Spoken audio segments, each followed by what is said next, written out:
Wait a second. What do we have here? Check it out. A brand new patch just dropped. Update 1.61 with a ton of fixes and improvements to Cyberpunk 2077. But Houston, we might be running into some problems. I'll talk about how you can get through this. And also, we can finally craft the Amnesty, of course, from Cass. This is an iconic weapon. So that's really, really cool. We're going to dive into all of the patch notes today, starting with this one right here. Yes, they actually addressed an exploit where it says fix an issue where putting a corpse into a container or trunk, walking away, and then coming back could give a player an infinite amount of money. I'm sorry, what? Let me know if you guys missed out on that exploit because now it has been patched out of the game. So let's go ahead and go into what is going on with the list of changes here with patch 1.61. Again, let's take a look at, first of all, the gameplay changes. Some significant stuff happening also around the visual side of things on AMD. I'll get into that in just a moment, but let's check out the gameplay stuff right here. It says, fix an issue where Headhunter and Blue Fang iconic knives would not appear in vendor's inventory. Player visited the vendor before the update 1.6 patch. Then crit damage and quick hack cooldown reduction bonuses in clothing should now work properly. That's good to know that they're getting things actually working with that. And then it says, should now be possible to craft legendary variant of the Amnesty iconic revolver. This is really cool. I've tried to go into the weapon shops to find out where you can actually get this crafting component. Let me know if you guys discover it, but I do hope to have an actual update about that one. But try to go to various weapon shops and, you know, changing up the time of day as well. Wait 24 hours, that sort of thing. And you might be able to stumble upon it very quickly in the game, that new weapon blueprint or crafting. All right, so furthermore, it goes on to say this, fix an issue where it was possible to use consumables during fist fights, then fix an issue where weapons and explosive damage were dealing less damage than intended. So this is going to be interesting. I've yet to test this out with the projectile launcher, so I'm curious to see if that has been receiving a buff in this instance. So we'll have to wait and see on that one.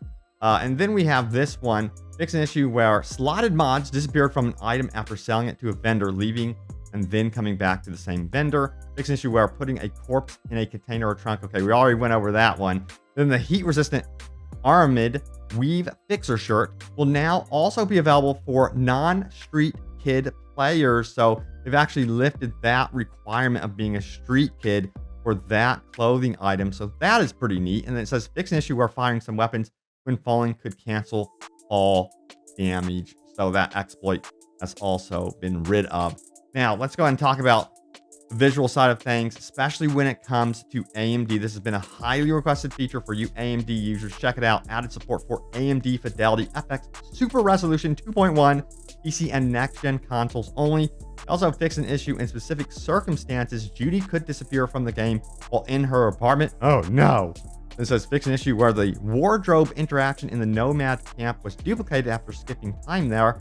Will no longer be possible playing arcade machines that are placed horizontally. Okay. So some weird stuff going on there. But yeah, they also did some other graphical changes to the game, especially when it is raining. So check this out right here. It goes on to say this: Night City NPCs will now carry, guess what, umbrellas in various colors and shapes. This is pretty cool. If we go on over to Reddit, this was actually posted by Lonzongo Warriors as acid rain in Night City. Ray tracing ultra with HDR. Game looks absolutely stunning. I tried to get rain on my end, record it for you guys, but I'm getting a lot more dust, which is pretty cool, like sandstorms more often since the update. Check it out right here. Here's this little video showing off acid rain. You can see the umbrella out. So it just adds that little detail. I think that is very, very neat that they managed to get that in the game. Of course, it should have been something that was in the game originally. But anyway, we have this one right here. It says fix multiple instances of missing collisions that could result with player falling off the map. Corrected various floating or displaced objects on the map. Then it says fix the issue where V's blank flipped through closed after changing their size at Ripper Dock. Wonder what that could be. Then it says fix an issue where after changing nail length from long to short using the mirror, the change wasn't reflected in-game until reloading a save. So that was really a pain in the butt. They actually addressed that one as well. Furthermore, it says fix an issue where cars could glitch after bumping into them. So yeah, variety of improvements there. But they did some things also to the UI as well. So let's go ahead and take a look at what they adjusted there. It says the Beast in Me fixed an issue where player's position could be shown as 1/6 despite coming second. Fixed an issue where reverting key bindings back to default was not reflected in the game until restart. Reload. That may actually drive you absolutely insane when these minor issues pop up, but now you don't have to worry about that on PC. Then it says fix an issue where the inventory menu could rapidly scroll up and down after disassembling or dropping an item. So yeah, making the game essentially feel smoother, run smoother. But let's get into console and PC specific fixes as well. And also they updated Stadia, which cracks me up considering they're going to discontinue Stadia, down the road. But anyway, this PC specific fix the issue with temporary FPS, drops when exiting menus. Address the issue where achievements in Epic Game Store were not granted despite meeting the requirements. Note that in cases where the conditions were met before in a given save, it might be required to try on a new playthrough or from an earlier save where the conditions were not met yet. Load menu should no longer get stuck when playing the game on GOG without internet connection, and fix an issue where upgrading an item into a higher tier rarity crashed the game. Actually, this one is pretty significant right here about not needing an internet connection, on GOG, because that's what GOG is all about, that DRM free experience for sure. All right, so let's get into the console specific stuff here. It says fix an issue where cross progression saves from the Xbox One family weren't transferred to PC or PlayStation. So hey, that's great news. They also addressed an issue where after logging into GOG on PlayStation, my reward section disappeared. An error right there. Now, they did have a bunch of other changes as well within the open world stuff and quests. I'm not going to go over all those nuances. You can check that out for yourself. I feel like that's a bit redundant. Just makes the game feel better. You're going to run into less issues when going into gigs and side quests and things like that, where you're like, what is going on? That's not going to be the case anymore. It's just going to be a smoother process. Now, you might notice that you might be having problems with Cyberpunk. So what is causing these issues? So if you do have mods installed currently for Cyberpunk 2077, you're probably going to be running into that error report from the game saying, hey, we can't load scripts. We are not able to launch the game. The game has flatlined and that sort of thing. Well, you're going to have to wait for updates to whatever mods you have installed, or you can uninstall your current existing mods temporarily. That's something you can do. Now, Cyber Engine tweaks is going to have to be updated. They are usually very, very quick to this, probably like within hours or the next 24 hours.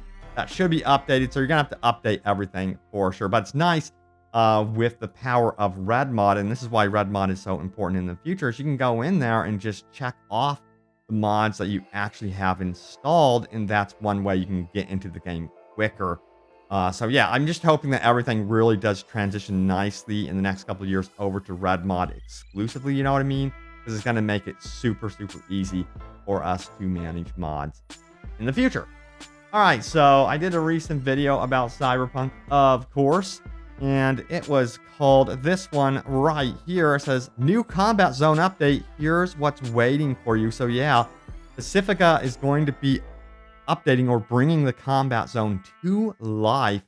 I should say Phantom Liberty is going to be bringing the combat zone to life in Pacifica. So that's going to be very, very cool. So let's go ahead and see your top comments about this one. Remember, leave a comment down below. Tell me what you think of patch 1.61. And I'm really excited about patch 1.7, by the way. That's going to be the bigger patch that will be coming up here.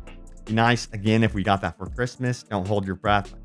CD Projekt Red, can we at least get some sort of Christmas present? Come on now. All right, so let's go ahead and take a look at your top comments here. Stephanie Jacob says this: I would love to see AI companions in a follow-up game, like a customizable partner to have with you on missions, and possibly romanceable as well. This is something I would love to have. I personally love Mass Effect for that reason, where you can go out and have companions with you all the time. I know that some of you might not be a fan of Mass Effect Andromeda, but one thing I loved about that was the banter in that game. Some of it was absolutely hilarious when you got certain characters together, and the relationship actually evolved over time with each other, which I thought was really, really cool. And one of those missed details my opinion about Mass Effect Andromeda. Now, we have PL who says this: Blue Moon would be a cool option just to hang out with. I really liked her side quest, but she was one of several characters I felt could have been potential flings for V. Meredith, on the other hand, has her moment, but that's it. She's clearly not interested in any kind of long-term relationship. It was all the closure that I felt that character needed. Yeah, and that's realistic. There's just some people that are like that in real life as well. So I just feel like I think that it makes all the characters more unique when they are this way, you know? So I totally agree with you. And we have FMBLC who says this: I want more detective missions, more scary missions too. Interesting you mentioned that, because Phantom Liberty is going to be changing things up here. It is known as a spy thriller, so I'm curious to see what they do with the mission structure. I think it's going to be very different from what we experienced with the vanilla game. So I think it might have a different pacing. So you might actually get some, I'm going to guess, a little bit of horror element, scary stuff going on in Pacifica, because it's such a horrifying place to be, especially in that combat zone. Next up, we have Steve Harrison who says this: just a thought, you know what I'd like to see? More stuff involving Mama Wells. Maybe a little more stuff with Misty and the Coyote too. Doesn't have to be a big deal, like a huge set or of gigs or anything. Just a few interactions, little bits here and there. That would actually really, really be cool. And if we expand his comment, he goes on to say this: it feels good to keep those relationships alive and a little bit more fleshed out. Maybe a chance to go to dinner with them and be, well, a bit more of a family. Now pour to Jackie. Yeah, pour one out for Jackie for sure. All right, next up, we have this one from Alphys Prime who says this. This is kind of creepy. He says, when you realize 2023 is when Johnny detonated the nuke in Arasaka Tower. Okay, so let's just hope, like, Cyberpunk hasn't predicted anything. Dear God. All right, so there it is, everyone. The latest happenings around Cyberpunk 2077. Go get update 1.61. Can't wait to see what they do with update 1.7. That's going to be the big one. So yeah, I'm going to keep my eyes peeled for any news about that one. Hopefully it releases here in 2022. You never know. But yes, I want that Christmas present. What is it going to be, CD Projekt Red? What are you going to give us for Christmas? We have been, very patient through the launch of this game, endured a lot. You guys have really turned around the game, so we are thankful for that. But yeah, we want a Christmas present still. But thank you all so much for watching. Stay tuned for more, and I will see you all next time. Take care.